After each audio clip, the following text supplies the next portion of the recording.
지난번에는 우리가 그 거룩의 차등 현상을 하다가 말한다면 약간 짧게 정리하고 한번 넘어가 보도록 하겠습니다. 그 레이기 개념들을 우리가 학문적으로 이해하려고 하는 게 아니라 그 성경에 우리 예수 그리스도 안에서 성취된 모든 것들을 주님이 어떻게 하셨는지를 보면서 주님께 예배하고 경배하고 주님을 더 사랑하고 하는데 우리가 목적이 있는 것 같습니다. 그 성막을 이렇게 그 주님이 주시고 그 하늘에 계신 하나님이 신의 산에 오셔서 말씀하셨다가 이제는 하나님 백성 가운데 성막을 통해서 이제 그 안에 임재하셨습니다. 그래서 하나님의 영원한 목적이 여러 가지를 표현할 수 있겠지만 하나님이 그분의 백성과 함께 거하셔서 우리의 하나님이 되시고 우리가 그분의 친한 백성이 되고 우리가 제사장으로서 하나님을 섬기고 또 우리를 통해서 예수 그리스도의 복음과 구원이 온 세상에 흘러가게 하신 것이 하나님의 뜻인데 결국 우리가 요한계시록의 새 예루살렘에 가면 그 모든 것의 실제를 볼 수 있을 것이지만 이미 성막에서 주님이 임재하심으로 우리를 그곳에 있는 하나님의 마음을 계시하셨습니다.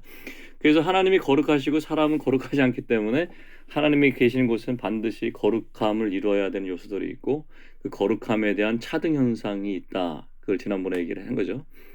그래서 땅과 성소와 사람에 대한 거룩의 차등 현상을 잠깐 정리해 보면은 성막의 정중앙에는 지성소가 있잖아요. 그죠? 지성소 하나님의 영광이 머무시는 그 지성소가 있는데 대제사장만 1년에 1차 그것도 그냥 들어갈 수 없고 피를 가지고 들어가야 되겠죠. 그죠? 그리고 내성소라는 데가 있습니다. 거기는 제사장들이 섬기는 데인데 거기는 제사장만 들어갈 수 있죠. 일반 레인이 들어갈 수가 없습니다. 그 성막의 그 뜰에 보면 번제단이 있는데 번제단에는 그 레인들이 섬길 수 있어요. 이런저런 일들을 다 하게 되고 그 마당엔 그 예배를 드리기 위한 회중도 들어올 수 있죠. 그죠? 자기가 죄를 짓거나 아니 하나님께 화목제를 드리고 싶으면 그 짐승이나 또 소재 제물을 가지고 들어와서 레인에게 전달해주고 그 예배를 드리는 그 의식에 참여할 수 있습니다. 실제로 어린 양을 잡고 자기 죄를 위해서 염소를 잡고 뭐 이렇게 하는 것은 다 이 일반 사람이 잡는 거죠. 제사장의 지도 아래서 일반 사람이 그걸 잡아서 그 제사장에게 주면 제사장이 그 번제단에 올려서 불을 태웁니다. 그리고 하나님의 그 성막을 중심으로 진이 쳐져 있습니다. 그 진에는 그 회중과 거주하는 이방인들도 같이 있을 수 있지만 하나님의 정하신 그 배치에 따라서 정확하게 자기 진영과 어느 자리에 서야 되는지가 성령께서 정하신 대로 지파대로 기름 부음대로 깃발대로 정렬하게 되어 있습니다. 그래서 이런 것들을 보면 우리가 어느 자리에서 지체의 기능을 감당해야 되고 누구랑 연합돼야 되고 이런 것들이 성령을 따를 때 알게 되는 거죠. 진 밖에는 이스라엘 사람 중에서 정결함을 범한 자들은 일시적으로 부정하게 된 사람은 진 밖으로 나가게 돼 있습니다. 그래서 진 밖에 나가서 일정 시간이 지나야 다시 들어올 수 있게 되겠죠. 그 미리암을 보시면 진 밖에서 일주일 동안 그 나병이 생겼을 때 밖에 쫓겨나가 있었잖아요. 그처럼 진 밖에는 일시적으로 부정한 사람이 나가게 돼 있습니다. 그 진 밖에 또 진 밖인데 더 먼 곳이 있어요. 거기는 지속적으로 부정함을 가진 사람들이 거하게 돼 있습니다. 부정함도 차등 현상이 있고 거룩함도 차등 현상이 있다는 걸 지금 제가 이렇게 말씀 쭉 드렸는데 설명 들으시면 이해하실 거예요. 그리고 광야는 진방 멀리에 더 멀리 광야는 아사셀이 거하는 것이죠. 아사셀 뭔지 아시죠? 그 희생양이 하나는 그 제단에 그 피를 뿌리고 하나는 안수해가지고 내보내잖아요. 진 밖으로. 그러면 이제 그 아사살이 그 이스라엘의 죄를 지고 밖으로 쫓겨나는 그 과정을 설명하는 건데 예수 그리스도의 죽음과 대속을 설명하는 것이죠. 그리고 그 광야에는 악귀들도 살고 매우 부정한 짐승들과 시체들이 삽니다. 이것은 우리가 살고 있는 세상이 이 광야라는 거죠. 죽음이 난무하고 시체가 뒹굴고 부정한 생물들이 살고 악귀들이 산다는 거예요. 이게 하나님의 진을 중심으로 이렇게 여러 가지 거룩의 차등 현상을 성경에서 명시적으로 분명하게 보여주고 있는 거거든요. 자, 그것이 이제 제사장들과 또 이제 성소에 대한 차등 현상인데 이건 좀 그 레위기 그 본장에 가면 좀 더 자세히 설명하도록 하겠습니다. 두 번째는 공간만이 아니라 또 사람만이 아니라 하나님이 거하시는 그 거룩한 임재가 있을 때는 시간에도 차등 현상이 나타나요. 하나님 선택한 시간들이 있습니다. 성막에 하나님의 임재가 왔기 때문에 이런 일이 발생하는 거죠. 원래 거룩하지 않은 우리끼리는 이런 게 필요 없었는데 하나님이 임재하시면서 시간의 의미까지 구속하시는 거죠. 그러니까 장소도 구속되고 거기 장소 안에 딸려있던 기물들도 거룩하게 구속되고 그걸 섬기는 하나님의 사람들도 구속되고 시간도 구속되는 거죠. 그래서 하나님의 임재로 인해서 성막뿐만 아니라 진영 안에 있는 모든 삶까지도 그리고 이스라엘이 겪고 있는 모든 시간이 하나님의 시간이 됩니다. 우리가 예수 그리스도를 믿고 거룩하게 구별된 순간, 우리의 유월절 체험할 순간 우리 존재 자체가 하나님께 구별됐죠. 우리의 그 생명도, 우리의 시간도, 우리의 직업도, 우리의 가족도, 우리 재물도 모두 다 하나님 겁니다. 그러니까 모든 게 다 구속되는 거죠. 그래서 하나님과 함께하는 모든 시간들, 일상 시간들, 식사하는 시간들, 일하는 시간들, 예배하는 시간들, 기도하는 시간들, 친구 만나서 커피 마시는 시간들, 이 모든 시간이 거룩합니다.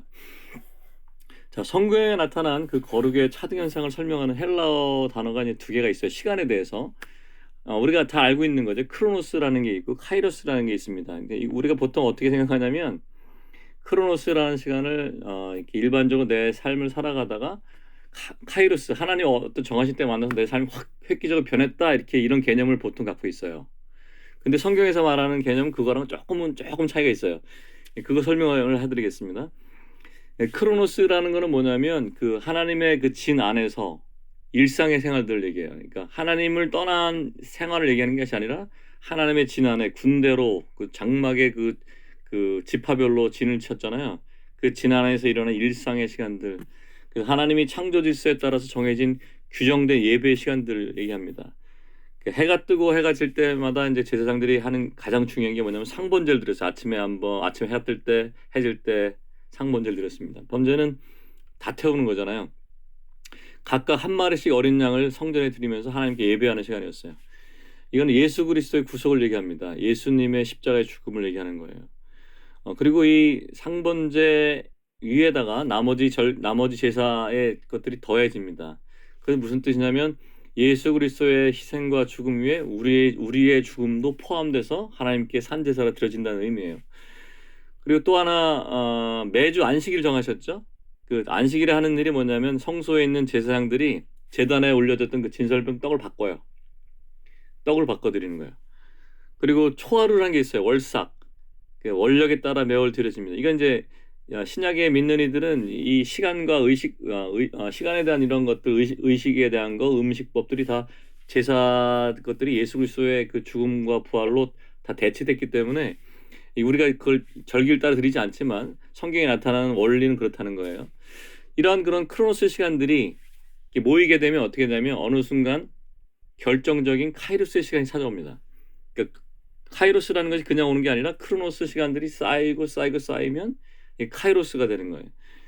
카이로스라고 할 때 성경에서 말하는 카이로스는 하나님이 이스라엘에게 명하신 1년의 3차 절기, 그리고 3차 절기 뭔지 아시죠? 그 유월절, 페사흐 이렇게 하는 6월절이 있고 77절, 샤보트, 그다음에 초막절, 수콧, 아니면 세 가지 3대 절기에는 이스라엘에 태어난 모든 남자들은 하나님을 만나기 위해서 성전에 가서 예배를 드려야 됩니다.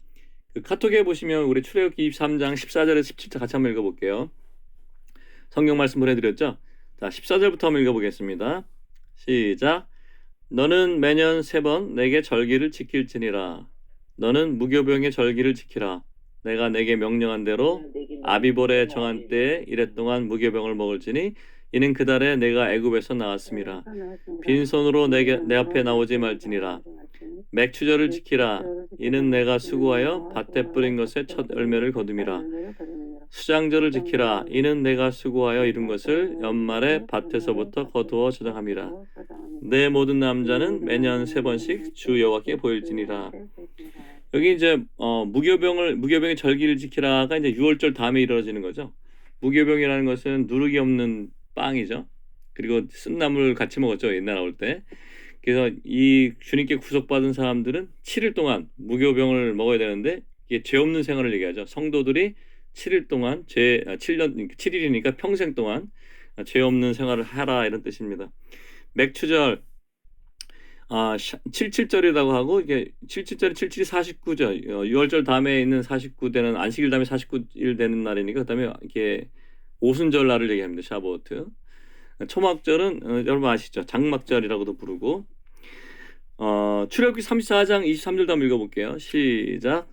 너의 모든 남자는 매년 3번씩 주 여호와 이스라엘의 하나님 앞에 보일지라. 같은 얘기를 계속 써놓은 겁니다. 제가 정리해 놓은 거예요. 신명기 16장 16절 읽어볼게요. 시작. 너희 가운데 모든 남자는 1년에 3번 곧 무교절과 칠칠절과 초막절에 내 하나님 여호와께서 택하신 곳에서 여호와를 배웁되 빈손으로 여호와를 배웁지 말고. 이렇게 보통 그 무교절, 칠칠절, 초막절 뭔지 아시죠? 광야에서 그 초막에 있던 데를 기억해서 7일 동안 초막절을 지내고 8일째 되는 날 큰 성회로 모인다고 돼 있는데 성경에서 그 예수 그리스도가 초림하셨을 때 초막절에 재림하셨다고 얘기해요. 그 누가복음이나 이런 그 복음서에 기록된 그 연대를 따져보면은 그 세례 요한의 그 지파와 세례 요한의 탄생하고 6개월 정도 차이가 나잖아요. 그 날짜를 따져보면 장막절, 초막절 태어났다고 얘기합니다. 그 성경에 일표적으로 초막절은 천년왕국을 얘기한다고도 그래요. 보통 이스라엘력으로 7월 달인데 7월 달에 뭐가 있냐면 이제 여기 로시 하시나라 해서 나팔절이 있고 그다음에 열흘째 되는 날이 욤키푸르라 해서 대속제일이 있고 그다음에 초막절이 있습니다. 어쨌든 그 이 세 가지 절기에다가 다시 무교절, 칠칠절, 초막절에다가 대속제일이 하나 더 추가되고 그다음에 뭐가 더 추가되냐면 그 안식년, 주빌리라고 하는 희년이 포함됩니다. 그러니까 이 5개를 갖다가 하나님 정하신 때라고 얘기하고 요거를 이제 성경적인 개념에서는 카이로스의 때 이렇게 얘기합니다. 어쨌든 이스라엘은 이런 절기를 계속해서 하면서 과거에 그 자기들이 구속받았던 시간의 그 중요한 사건을 기억하고 장막에 살았던 광야 시대를 되돌아보게 되는 거죠. 그러면서 주님의 구원의 은혜를 계속해서 새롭게 여기고 하나님과 더 깊은 관계 속으로 들어갈 수 있습니다. 그래서 하나님께서 이제 그 이스라엘 백성에게 그 주신 말씀 중에 가장 근간이 되는 게 모세오경이잖아요. 펜타투크라고 하는 거, 토라라고도 부르고. 이 토라를 가지고 1년 내내 이스라엘 백성이 묵상합니다. 이렇게 1년마다. 그래서 매년 그 로시 하시나 나팔절이 시작되는 날을 새 첫날로 삼아서 이렇게 이스라엘의 절기가 돌아가거든요. 근데 놀라운 것은 아시겠지만 놀라운 것은 6월절 날 예수님이 그 시간에 십자가에 못 박히셨어요. 그 열흘째 된 날 양을 잡잖아요. 양을 취해서 4일 동안 양을 검사하거든요. 예수님이 열흘째 된 날 잡혔어요. 네, 14일 날 양을 잡는데 4일 동안 그 제사장들이 양의 흠이 없는 날을 다 보는데 예수님이 4일 동안 빌라도에게 시험을 받으십니다. 대제사장과 빌라도에게 시험을 받으시고 14일 저녁에 그 6월절 날 보통 오후 3시 잡는데 그 오후 3시에 예루살렘에는 수많은 양이 잡힐 때인데 그 시간에 예수님 십자가 못 박히셨어요. 놀라운 일이죠. 예수님 그러셨고 초실절이라고 하는 그 3일 지나서 예수님 부활할 때 그 초실절이 그날 초실절에 첫 열매가 되는 날. 그리고 거기서부터 49일, 50일을 세가지고 7절을 세가지고 그날이 오순절인데 오순절날 구약에서는 모세를 통해서 율법을 주셨고 오순절날 신약에서는 성령을 보내주셔서 교회가 탄생했습니다. 그러니까 하나님의 정하신 절기를 보면은 이게 그 모에드라고 하거든요. 히브리어로 모에드인데 하나님이 정하신 때라는 거예요. 창세기 1장에 나와요. 달과 해로 절기를 삼아 계절을 삼아 이렇게 돼 있는데 일자와 연한을 이루게 하라 이렇게 하셨잖아요. 하나님이 모든 것을 예수님한테 주셔서 다 자유로운 것 같지만 하나님은 완전하시고 온전하신 질서의 하나님이 완전하게 돌아가요. 그래서 이스라엘 백성들은 매년 그 로시 하시나 그 나팔절이 되면 그 나팔을 불잖아요. 되게 하여튼 나팔을 불 때가 첫 해인데 그때 하나님 안에서 그 새로운 시즌으로 들어가는 거예요. 그래서 올해가 5780 86년일 것 같아요. 제가 다시 한번 볼게요. 5786년 이게 시작됐어요. 히브리 원력으로. 그리고 그 대제사장이 1년 1차 들어가는 용키푸르 그 대속죄일 날 심판이 있다고 보는 거예요. 그리고 장막절이라는 것은 그 장막에 거하잖아요. 예수님 탄생한 그 절기이기도 하고 그때 예수 그리스도의 천년왕국 임한다고 믿고 있어요. 이스라엘 사람들은. 어, 제가 설명을 지금 뭐 이렇게 짧은 시간 해야 되기 때문에 대략 얘기하고 넘어가는 겁니다. 나중에 기회 있으면 더 자세히 하겠습니다. 그래서 이 1년을 도는데 이스라엘 사람들은 나팔절이 되기 전에 자기 자신을 돌아봐요. 주님이 임재하고 주님이 다시 오실 수 있다고 믿어요. 메시아닉 주님, 메시아의 직주 같은 사람들은 그 나팔절 때 이런 절기가 연결되어 있다. 이 절기가 돌면 또 카이로스 시간이 또 이렇게 반복되면 또 다시 이게 크로노스가 됩니다. 이게 순환하는 거예요. 이렇게 일상적인 삶들 매번 상번제를 드리고 그다음에 안식일을 지내고 월삭을 지내는 시간들이 모여서 1년에 3대 절기가 되고 그다음에 그 대속죄일이 되고 주빌리 신년이 되고 이것이 다시 또 돌아가고 이렇게 카이로스와 크로노스가 이렇게 돌아갑니다. 이것을 주님 안에서 우리가 그 카이로스와 크로노스 전례를 제대로 날마다 수행하면은 하나님의 축복이 임하게 돼요. 근데 이 전례를 온전히 지키지 않으면 크리시스 심판의 전례가 됩니다. 그러니까 하나님의 정하신 시간들을 온전히 지내면 하나님은 백성이 되고 축복이 되고 제사장이 되고 하나님과 함께 동행하고 하지만 이 시간들을 잘못 지내면 심판의 때가 된다. 그래서 레위기 26장에 보면은 어떤 게 나오냐면 점진적인 심판에 대해서 나와요. 처음에 흉년이 왔다가 더 안 지키면 재앙이 왔다가 전염병이 왔다가 전쟁이 왔다가 심하면 나라가 없어지죠. 신명기에서 여호와의 율법을 얘기하면서 복과 화가 너희 앞에 있다고 얘기하잖아요. 그죠? 너희가 선택하라. 그렇게 얘기합니다. 그런데 이 크리시스 시간에 그 심판의 시간 때 우리가 하나님 앞에 나가서 우리의 죄를 고백하고 제물을 드리고 죄를 자백하면은 다시 우리 부정함을 벗고 하나님의 임재의 시간 속으로 들어갈 수 있는 거예요. 다시 크로노스와 카이로스로 들어가게 됩니다. 엄청 제가 이거 그 하나님의 절기에 대해 설명을 한 며칠 했었는데 이거를 제가 한 몇 분 안에 얘기한 거예요. 말을 엄청 빨리 했는데 대략 이해하고 넘어가시면 됩니다. 그 레위기에서는 하나님이 거룩하니 너희도 거룩하라라고 얘기하잖아요. 거룩이란 개념이 아시죠? 이렇게 나와서 따로 있는 거죠. 하나님의 어떤 목적을 위해서 따로 있는데 거룩함의 반대는 죄가 아니고 보통 평범한 거죠. 일상적인 평범한 것에서 구별돼서 나오는 게 거룩이죠. 이게 분리된 건데 아이러니하게도 이 레위기에 감춰져 있는 그런 모든 것들 보면은 레위기가 정말 추구하는 건 연합이에요, 연합. 그 레위기가 야곱의 넷째 아들 유다에서 야곱의 둘째 아들이죠, 리바이 지금 그 옛날에 청바지 리바이스 아시죠, 리바이스. 그 사람들이 레위 지파 사람이야, 리바이. 레위라는 이름이 연합이라는 뜻이거든요. 하나님은 원래 야곱을 통해서 레위에게 연합이라는 말을 주셨는데 레위 지파가 하는 일 보면 오순절에 그 칼을 뽑아서 3,000명을 죽이고 이렇게 하나님의 거룩을 침범하는 사람도 죽이고 자꾸 불리하게 나간단 말이에요. 거룩의 차등 현상 때문에. 그런데 궁극적으로 원하는 건 뭐냐? 우리가 이러한 일반적이고 보통이고 속된 것에서 벗어나서 거룩하게 될 때 하나님과 연합하게 되고 하나님과 연합하면 백성과 연합하게 되고 백성과 연합하면 온 세상 민족과 연합할 수 있는 하나님의 복음에 대한 걸 얘기하는 거거든요. 그래서 오히려 레위기는 연합에 대한 것이다. 이 연합의 원리가 이 제사와 율법 속에 깔려 있다. 하나님께서 죄 가운데 불러내신 자기 백성을 거룩하게 해서 그들과 연합하게 하시고 그들을 통해서 하나님의 영광을 나타내신 거죠. 그게 복음의 원리입니다. 이 하나님의 영광을 이뤄가기 위한 그 계시가 창세기부터 계시록까지 나타나 있어요.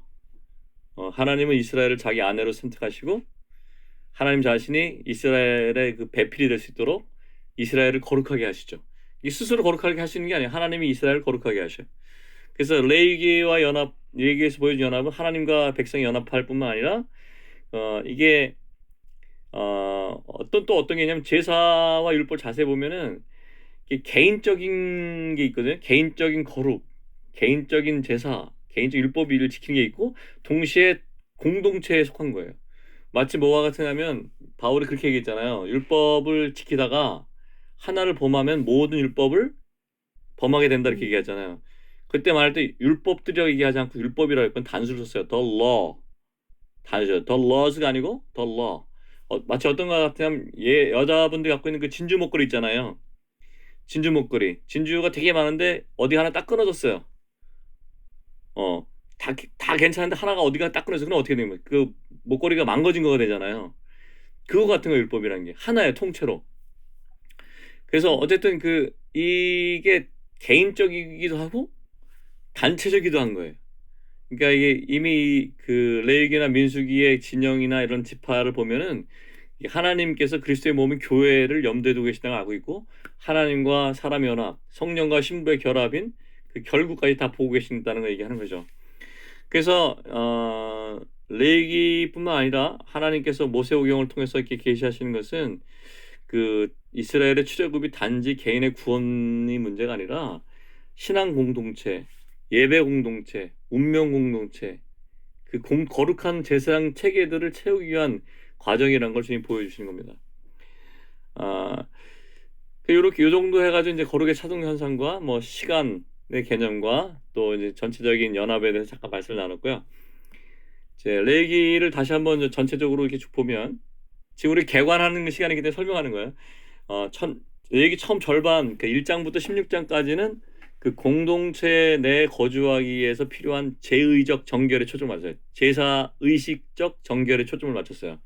그래서 각 진의 제의적 정결, 그래서 규범화된 예배, 희생제사, 제사장제도, 속죄일, 대속죄일 이런 것들을 이제 설명하고 있어요. 16장까지는. 그리고 17장에서 끝에 27장까지는 공동체 내 사람들의 거룩성에 대해서 얘기하고 있어요.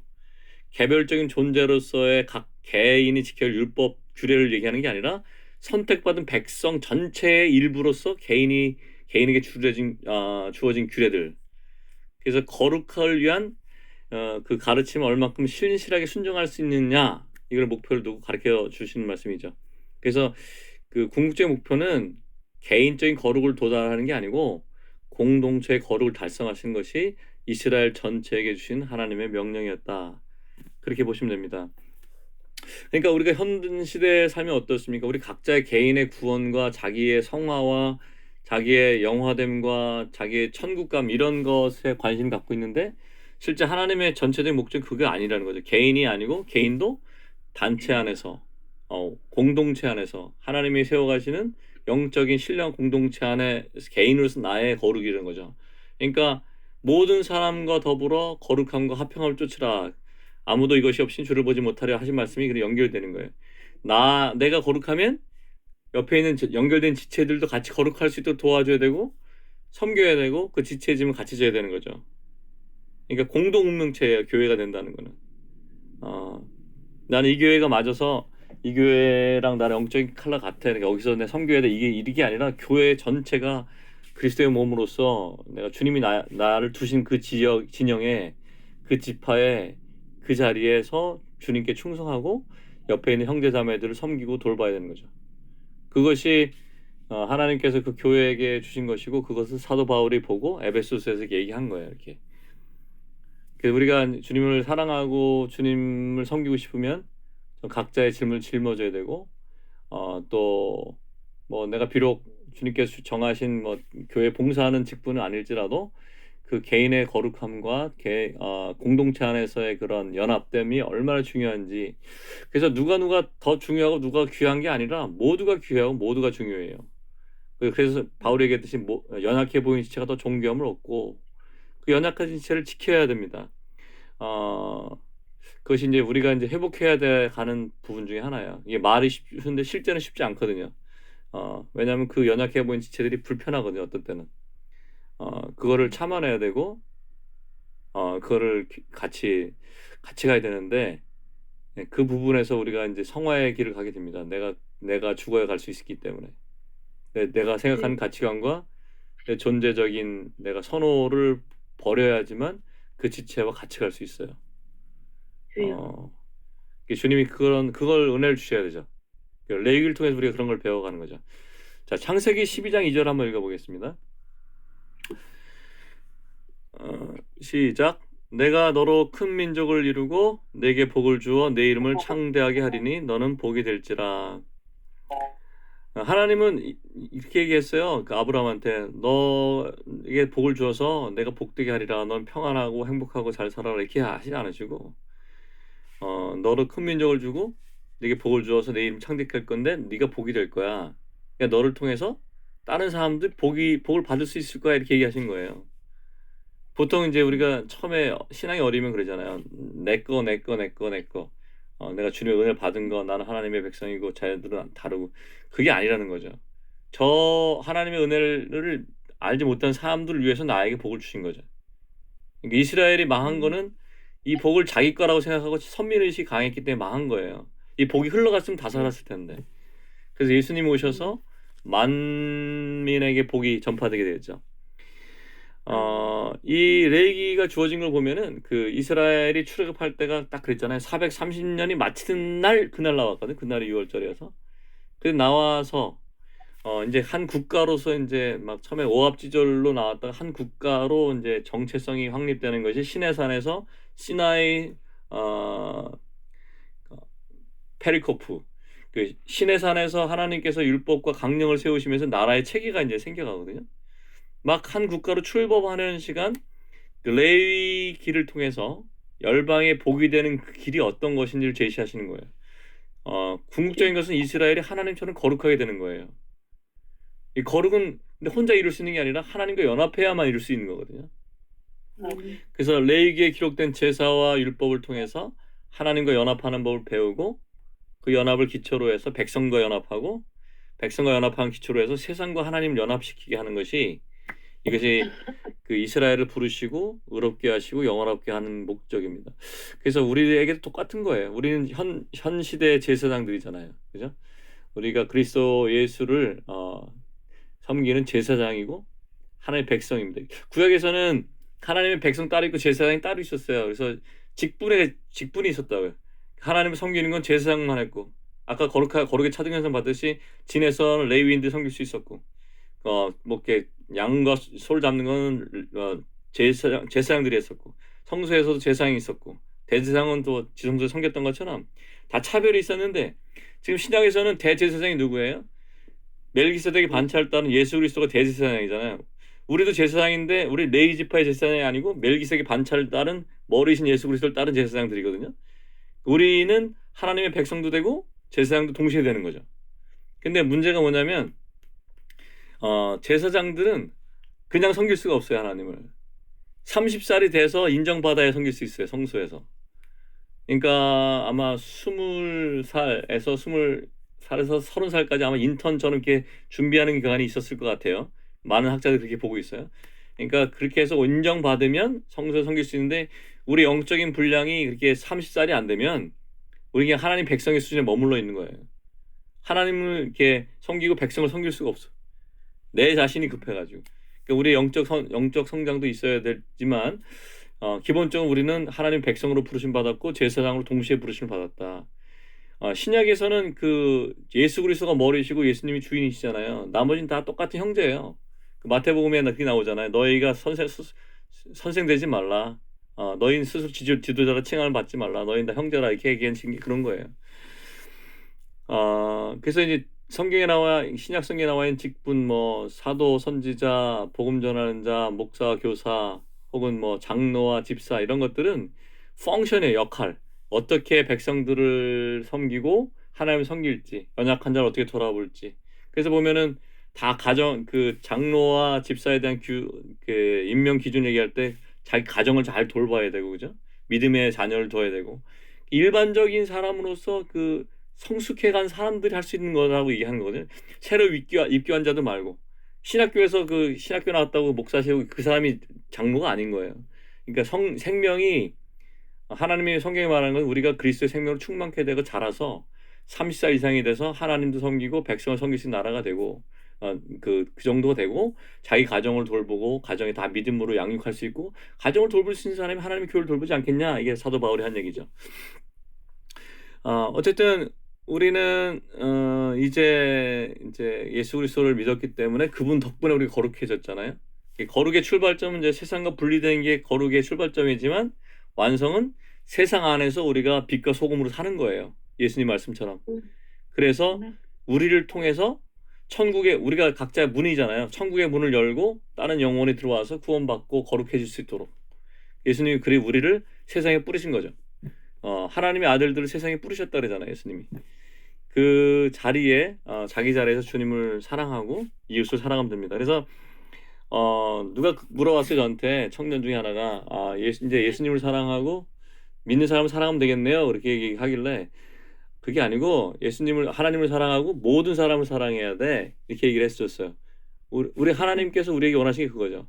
우리를 통해서 예수 그리스도의 사랑이 흘러갈 수 있도록. 예. 아멘. 자, 민수기 14장 21절도 읽어보겠습니다. 그러나 진실로 내가 살아있는 것과 여호와의 영광이 온 세계에 충만한 것을 두고 맹세하노니 네, 여호와의 영광으로 땅이 가득 차게 됐다 이렇게 얘기하신 거죠. 스가랴 14장 20절 읽어보겠습니다. 시작. 그날에는 말 방울까지 여호와께 성결이라 기록될 것이라. 여호와의 전에 있는 모든 솥이 제단 앞 주발과 다름이 없을 것이니. 그러니까 말 방울에까지 여호와께 성결이니까 하찮은 모든 것에도 다 여호와의 성결이라고 붙어 있다. 그러니까 여호와의 전에 있는 그 요리용 솥이나 제단에 있는 주발 같은 거 이런 모든 거 그냥 크고 작고 귀하고 사람 눈에 귀하든지 안 해 상관없이 전부 다 거룩해진다 이런 뜻입니다. 그래서 세속적인 모든 영역이 여호와의 거룩으로 완전히 삼켜져서 이제는 어떤 게 거룩하고 어떤 거는 속하고 이런 구별이 없는 거예요. 전부 다 거룩해지는 거죠. 주님이 오시면 그렇게 되겠죠. 우리가 지금 그런 과정 속에 있고 그 중에 예수님이 먼저 하늘의 미랄로 땅에 죽으셔서 생명을 많이 잉태하고 나시고 그 생명 우리에게 주시고 우리로 그분의 발자취를 쫓아오라 하셨으니까 지금 끝이 안 보이는 것 같지만 그 길을 하루하루 따라가다 보면 주 영광이 임할 날이 올 것입니다. 아멘. 지금까지 이제 뭐 거룩의 차등 현상부터 쭉 한번 설명을 해드렸고요. 시간이 50분이죠. 좀 더 할게요. 네. 조금 더 가보겠습니다.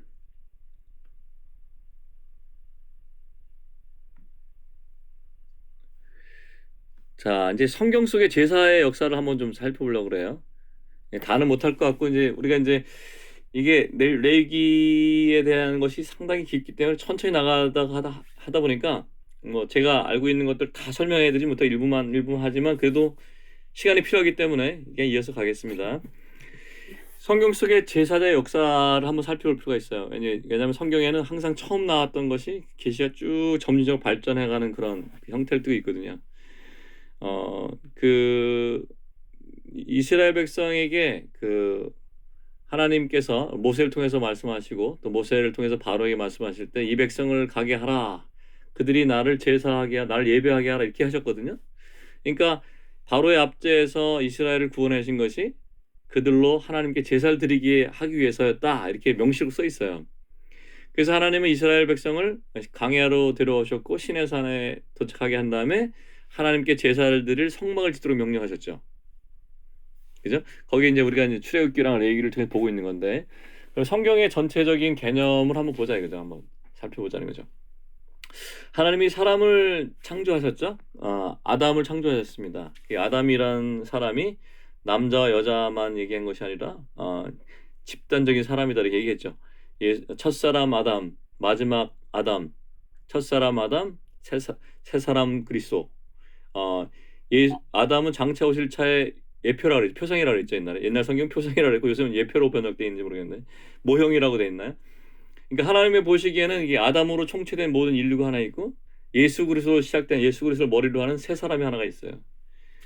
이때 하나님이 아담을 창조하실 때 아담과 하와를 어떻게 창조하셨냐면 사실 제사장으로 창조하신 거예요. 하나님을 예배하는 제사장. 에덴이라는 곳은 하나님 경배하는 장소였어요. 이게 성소의 원형이에요. 하나님이 그 거룩한 동산 중앙에 계시고 지성소 같아요, 그죠? 아담과 하와는 하나님과 언약을 맺었는데 딱 계명이 하나였어요. 선악을 알게 하는 지식의 나무는 먹지 말라. 십계명의 원리입니다. 이게. 이 언약을 기초로 그 언약이 유지될 때까지만 아담과 이브가 그 에덴에 있을 수 있었거든요. 언약을 기초로 에덴을 지키고 보살핀 삶을 통해서 하나님께 예배를 드린 거예요. 거기는 죄가 없었잖아요, 그죠? 죄가 없었기 때문에 피해 제사가 필요했을까 없을까요? 없었어. 피를 안 드려도 됐어요. 그냥 주님과 함께 살아가는 거, 그 언약 안에 머무르고 그분을 사랑하고 그분의 말씀을 따라 에덴성을 지키고 보살피는 것이 그들의 예배였어요. 그러니까 어떤 그 신약의 그 성서에 나온 것처럼 이렇게 성막이 있고 뭐 앞마당이 있고 뭐 성소가 있고 휘장이 있고 이런 각 영역을 거룩함을 구별하고 경계해지는 휘장이 존재하지 않았죠. 네, 그 개념을 생각하시면 됩니다. 에덴이에요, 에덴. 요한계시록에 나와 있는 새 예루살렘도 에덴하고 똑같은 원리입니다. 이게. 그러니까 우리를 구원하시는 것도 그 에덴을 회복하시는 거예요, 이렇게. 우리 삶 속에. 창세기 2장 15절에 오늘 제가 보내드렸는데 같이 한번 읽어보실까요? 여호와 하나님이 그 사람을 이끌어 에덴 동산에 두어 그것을 경작하며 지키게 하시고, 그 다스리고 지키고 경작하고 지키고 이게 히브리어 제가 까먹었는데 아바드가 샤마른가? 예배하고 순종하는 걸 의미해요. 예배. To worship and to obey. 그래서 하나님이 아담을 에덴에 두신 것은 아담을 말을 명시하지 않지만 제사장의 역할을 하게 하시고 하나님 예배하게 하신 거예요. 그런데 하나님이 정하신 그 하나님 사람과 맺은 언약을 파괴했잖아요. 아담이 파괴했지만 사실 그 뱀의 모양으로 온 사탄이 게임에 빠졌다고 하는데 사탄이 지은 똑같은 죄를 아담에게 짓게 하셨잖아요. 그죠? 짓게 한 거예요. 자기가 스스로 하나님이 되어버렸습니다. 아담은 하나님을 의지하지 않고. 그래서 하나님이 그들을 위해서 특별히 창조했던 그 에덴 동산 동쪽으로 쫓아내서요. 동쪽에 쫓아냈대. 그게 무슨 얘기입니까? 우리 성막을 보면 어떻게 되냐면 성막의 출입문이 동쪽이에요. 동쪽부터 오게 돼 있어요. 쫓겨난 방향에서 이렇게 들어오게 되는 거예요. 그 참 놀라운 것 같아. 동산과 생명나무로 가는 길을 하나님이 뭘로 막으셨죠? 그룹들과 두루 도는 화영검으로 차단했죠. 그러니까 거기 들어갈 수 있어요, 없어요? 불칼로 막아놨어요. 그런데 성막을 보면 어떻게 되십니까? 그 지성소에 들어가는 휘장에 그 그룹의 문양이 있거든요. 근데 거기는 칼이 없어요. 들어갈 수 있다는 거예요. 피가 있으면 들어갈 수 있는 거예요. 그러니까 하나님의 그 거룩함을 경계를 여러 번 쳐놨는데 경계를 통과할 수 있는 유일한 길은 그 피예요. 대제사장이 피를 갖고 들어가면 다 통과할 수 있어요. 그러니까 하나님의 거룩함에 우리도 예수의 피를 가지면 다 통과할 수 있는 거예요. 아담이 쫓겨났던 그 동편 쪽으로 반대로 동편에서 들어올 수 있어요. 문이 동편에 놨으니까. 이게 하나님의 이게 놀랍지 않습니까? 하나님의 이 성경이라는 게 진짜 기가 막히고 놀라운 거죠. 성막의 지성소가 동쪽 방향으로 그런 부분, 이제 문양이 있어요. 이렇게. 동쪽을 향해 있다고 이렇게. 자, 출애굽기 26장 31절에서 34절 보겠습니다. 너는 청색, 자색, 홍색 실과 가늘게 꼰 배실로 짜서 휘장을 만들고 그 위에 그룹들을 정교하게 수놓아서 금 갈고리를 네 기둥 위에 늘어뜨리되 그 네 기둥을 조각목으로 만들고 금으로 싸서 네 은 받침에 둘지며 그 휘장을 갈고리 아래에 늘어뜨린 후에 증거계를 그 휘장 안에 늘여놓으라. 그 휘장이 너희를 위하여 성소와 지성소를 구분하리라. 너는 지성소에 있는 증거기에 속죄소를 두고. 나중에 이제 기회가 되면 성막에 있는 것들 좀 설명하면 좋을 텐데 거기 뭐 어떤 실로 꼬고 짜고 기우격은 어떻고 딱 그게 나오잖아요. 이게 다 의미가 있거든요. 나중에 기회가 되면 한번 그 성막을 한번 공부하면 좋을 것 같은 생각이 들어요.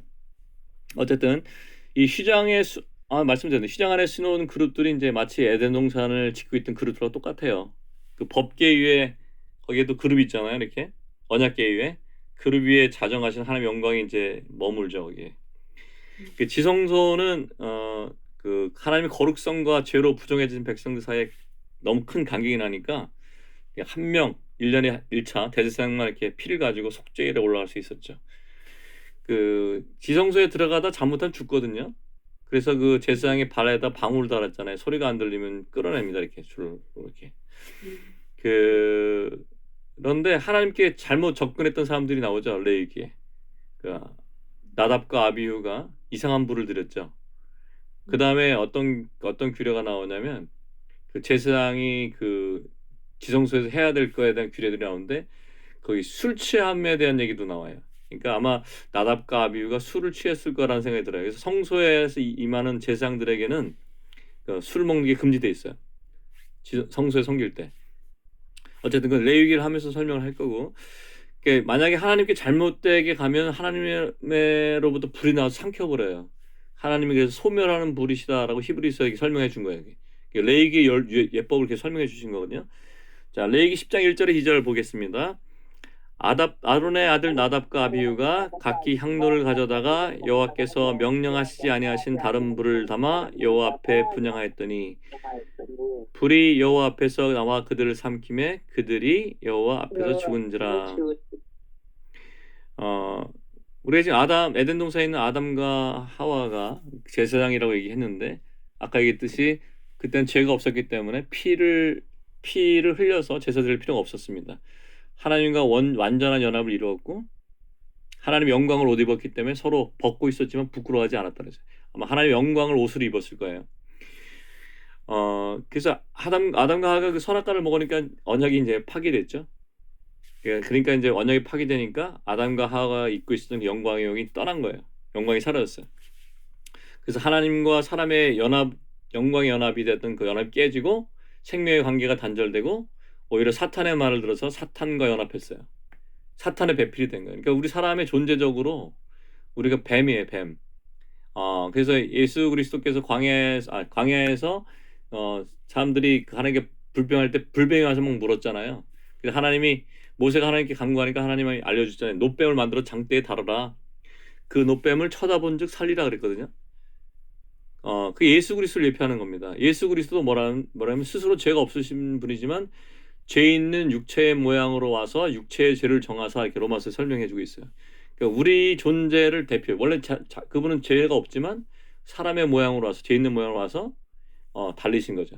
그러니까 우리가 이제 하나님과 연합했으면 하나님 형상을 그대로 살았을 텐데, 하나님의 제사장으로 그냥 살았을 텐데 사탄과 연합해서 사탄이 우리 존재와 연합돼서 종로로 타게 된 거죠. 죄의 종로로. 그래서 로마서에서는 그런 얘기 합니다. 자신을 종으로 내줘서 누구에게 순종하든지 그 순종을 받는 자의 종이 되었다. 네가 너에게 사탄의 말을 들어서 사탄의 종이 됐고 사탄과 연합했다, 이런 얘기 한 겁니다. 그 말이 로마서 6장 16절에 있어요. 너희 자신을 종으로 내주어 누구에게 순종하든지 그 순종을 받는 자의 종이 되는 줄 너희가 알지 못하느냐. 혹은 죄의 종으로 사망에 이르고 혹은 순종의 종으로 의에 이르느니라. 하나님께서 이 죄를 지은 아담 부부에게 그냥 쫓아내지 않으셨죠. 아담이 자기 행위가 부끄러워서 무화과로 이렇게 옷을 입었잖아요. 무화과는 사람들의 행실을 얘기하거든요. 사람들의 의롭고자 하는 행실, 종교적인 행실을 의미합니다. 근데 무화과는 해가 나고 지고 여러 날이 반복하면 부서지잖아요. 우리가 갖고 있는 의가 하나님 앞에 아무 의미가 없죠. 숨길 수도 없잖아요. 근데 하나님이 긍휼을 베푸셔가지고 그 원래의 성전이었던 에덴 동산에서 쫓겨날 때 가죽옷을 만들어 입히시죠. 가죽옷이라는 건 짐승을 잡았다는 뜻이죠. 피를 흘렸을 거고 누가 희생됐다는 거예요. 예수 그리스도의 죽음을 예표합니다. 그 가죽옷을 입히고 나서 나가게 하셨어요. 그래서 무화과 옷을 입고 자기 일을 감출 수 없던 사람이 이게 하나님이 복음의 길을 얘기하신 거죠. 하나님께서 양을 잡으셔서 가죽옷을 입히시고 다시 하나님 앞에 설 수 있게 하신 거예요.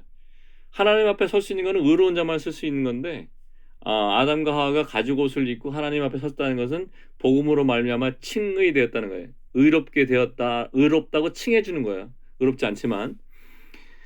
그래서 이제 아담과 하와는 아마 배웠을 거예요. 그걸 보면서 내 가려진 몸, 내 벗은 몸을 가려려면 죄 없는 짐승이 피를 흘려야 되고 희생되어야 했구나. 이것이 이제 광야에서 이루어질 그 짐승의 제사들에 대한 그 예표가 되는 거죠. 이것도 되게 중요한 것은 우리가 아담이 스스로 잡은 게 아니고 누가 잡았어요? 하나님이 잡아주신 거예요. 그러니까 하나님께서 하나님의 어린 양이신 예수 그리스도를 십자가에 올려서 제사를 지내신 거랑 똑같은 거예요. 그러니까 예수님을 누가 죽였냐면 하나님이 잡으신 거예요. 우리 때문에. 우리 살리려고. 그분이 아들을 십자가에 잡아 죽이시고 나를 살린 거죠. 가죽옷을 주시려고. 칭의하게 하시려고. 그 말이 이사야 61편 10절에 나와 있어요. 하나님의 마음이라는 거죠. 하나님은 아들을 잡으시고 우리를 그분의 신부로 삼으셨어요. 내가 여호와로 말미암아 크게 기뻐하며 내 영혼이 나의 하나님으로 말미암아 즐거워하리니 이는 그가 구원의 옷을 내게 입히시며 공의의 겉옷을 내게 더하심이 신랑이 사모를 쓰며 신부가 자기 보석으로 단장함 갖게 하셨습니다. 그 예수님이 우리 죽으심으로 하나님이 나에게 구원의 옷을 입히시고 공의의 옷을 입다. 예수 그리스도 합하여 침례 받은 자는 예수 그리스도로 옷 입었느니라 이렇게 돼 있죠, 그죠? 그러니까 예수 그리스도로 옷 입은 것은 신랑이 사모를 쓰며 신랑이 계시고 신부가 자기 보석으로 단장함 갖게 우리를 신부로 삼으셨다는 뜻이에요.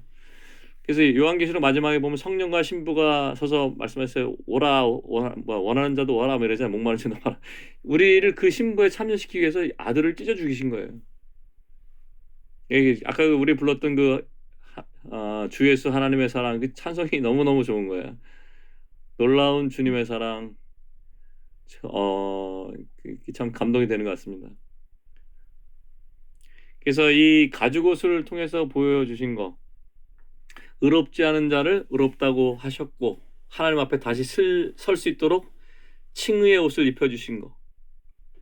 율법으로는 죽을 수밖에 없는데 율법을 범했잖아요 이미. 그러니까 율법, 선악과 계명이죠. 선악과. 율법을 범했지만 율법 밖에 나타난 하나님의 의예요 이게. 사도 바울이 본 복음이에요 이게. 율법 외에 한 의가 나타났느니 믿음으로 말미암는 의인이 이렇게 나오잖아요. 그죠? 그러니까 하나님의 의예요 이게. 이 가죽옷을 만들어 주심으로 이 죄인들에게 율법 외에 또 다른 의가 있다는 걸 보여준 거예요. 그게 뭐냐면 예수 그리스도를 믿는 사람의 받는 의예요 이게. 예수로 옷 입고 하나님 앞에 서는 거죠. 그러니까 우리가 예수로 옷 입고 주님 앞에 나가는 거죠. 담대하게. 할렐루야. 그래서 아담에게 입혀주신 가죽옷이 그게 참된 제사의 시작이었다. 그렇게 보시면 좋을 것 같습니다. 에덴에 있는 그 성소에서 드려진 하나님이 제사장처럼 레위인처럼 하나님이 제사장처럼 직접 양을 잡으셔가지고 가죽옷을 입혀주신 제사였다. 그래서 이것을 아담이 자기 아들들한테 전했을까요? 안 전했을까요? 전했겠죠. 하나님께 나가려면 죄 없는 이의 희생이 필요하다. 그 피가 흘려져야 된다. 이 죄가 너무너무 크기 때문에 생명으로 생명을 취한다. 이것을 아벨과 노아와 아브라함과 야곱의 제단들을 통해서 계속 재현됩니다.